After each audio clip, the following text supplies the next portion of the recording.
I'm Blake from Econet. This is a third reality vibration sensor that I've paired to my SmartThings Aeotec hub.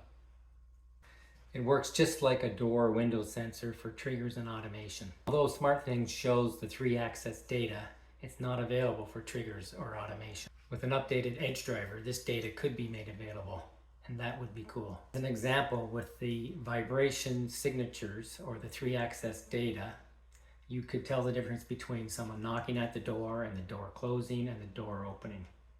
But even with the vibration active and vibration not active data, you can do some cool stuff. I have one of these on the mailbox of my vacation home, which is 50 feet from the house by the sidewalk.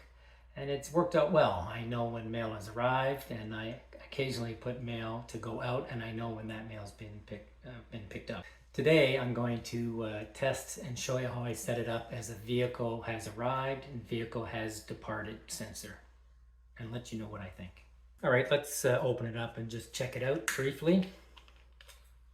It has 2 AAA batteries, which are good for about a year, which isn't great. And there's a couple settings in there. There's a setting for sensitivity. There's 4 different levels. I'm going to start it at the middle level.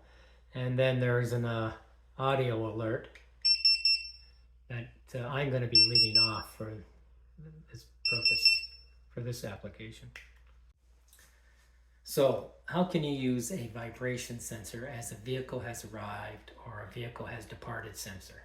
My first idea was to just stick it inside the door, the driver's side door or a storage compartment, and I would know when the door was opened or closed. And when I'd use that to say the vehicle is departing, and I would tell the difference of the vehicle arriving because it would be offline and then come back online when it arrived.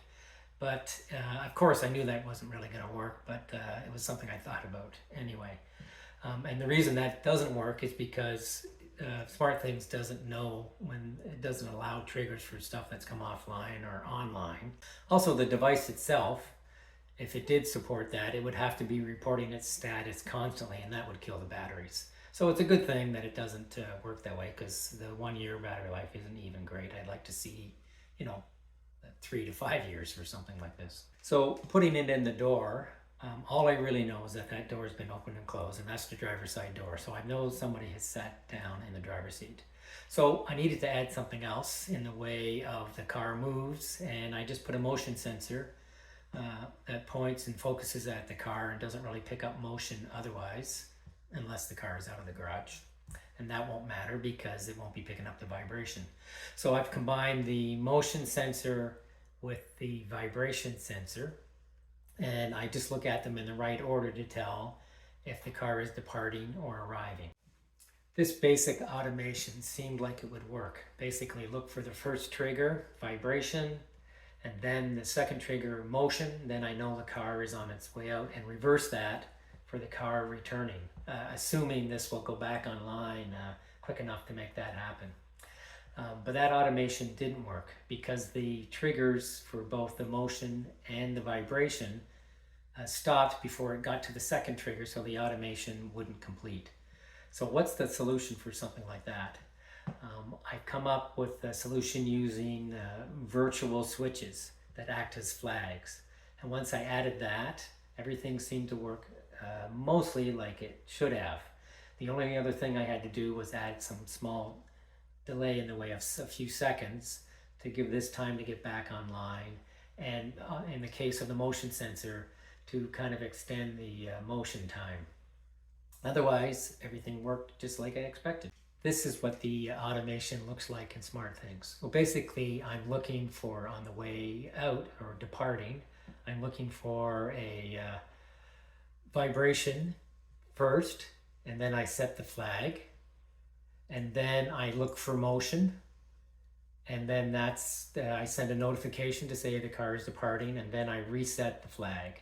And then on the way in, or the vehicle arriving, I look for motion first, set the flag, and then I look for the vibration to know they're getting out of the car, and then I send the notification that the vehicle is arriving, and then I reset the trigger.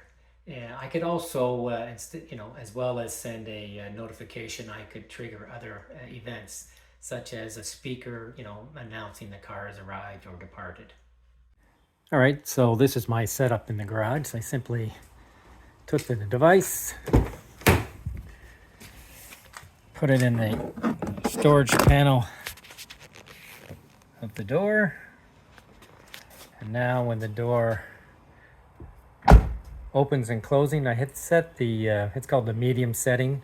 So now when the door opens and closes, it gets a vibration sensor, and it's a pretty quick trigger turnaround. Within 2 or 3 seconds it does that. And I added the motion sensor with a bit of a shroud around it using some masking tape so that it just focused on the vehicle, so it didn't pick up people walking around the vehicle. This is what it looks like in SmartThings when a car is departing.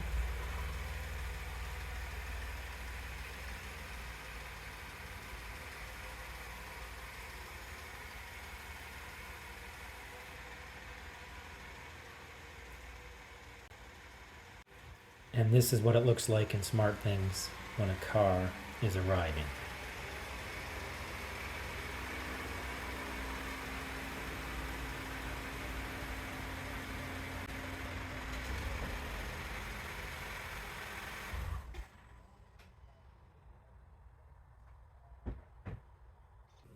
Vehicle is arriving now.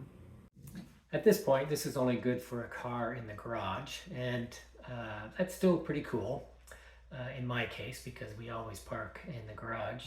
But I do like the idea of a solution where I would know when a car arrived in the driveway or departed the driveway, and I'm working on that. I've also done some research on, I want to be able to stop the car at the exact point in the garage. And I know you can hang a tennis ball, and there's a few other things. And I'm going to be talking about that in a future video. So please like and subscribe, and look for my next video. Cheers.